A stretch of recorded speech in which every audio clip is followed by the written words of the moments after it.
Hi everybody, this is Ron the Marvelman at TheMarvelman.com, here again with Mr. Frank Link from Comic Universe in Folsom, Pennsylvania. Alright Frank, another toughie here for you, and I want you to really think about this for a minute.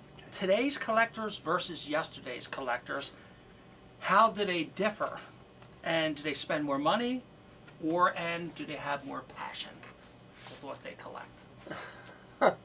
Well, actually, I think today's collectors are more like the collectors when I was younger, the original collectors, because a lot of the element of collecting for just value, for investment, has been reduced due to the crash of '95.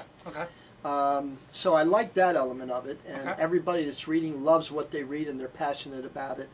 But I still think that the most passion was in the 60s, 70s, and even the 80s, but that I saw. Do you feel that, like, for instance, you and I are relatively the same age, although I'm much more handsome. Would you say, like, a book like Amazing Spider-Man that you and I grew up with, do you feel because it was written for our age group?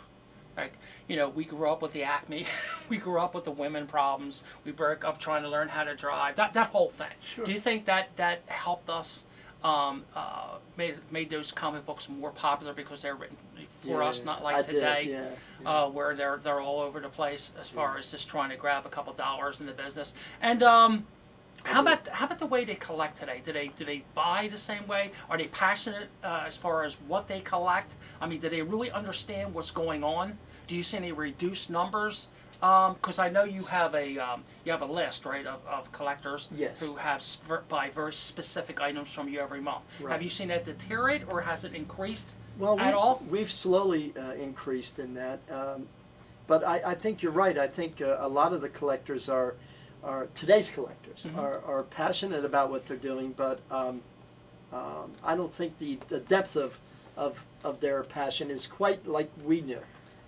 or even that I remember in when I first opened in the late '70s and mid '80s. Close though. But okay. Do you have many of the same people coming through? The same actually, collectors? I do. Same ones that you've quite had a few for many years. For almost full 30 years, we've got quite a few, maybe a few dozen. Are they just comic book collectors? They in other words, do they buy, like, I notice you have a very large DVD collection, and you have other types of paraphernalia some here? of them still are just comics, but others have evolved into comics, and like the statues are very popular now. Okay, and the statues you refer to are the statues that you have behind us here, right? Correct. Right. And they're doing very well. Very They well. have a very strong market for them. It is because of their select. There's only maybe 500, 1,500 made, period.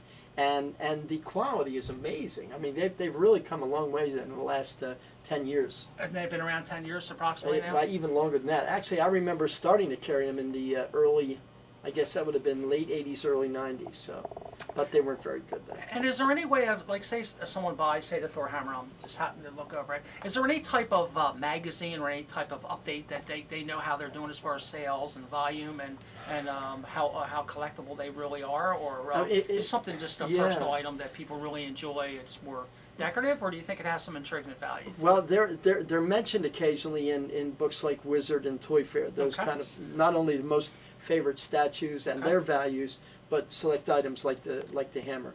But what is needed is a book like the Overstreet that would address items like statues, hammers, helmets, the whole thing.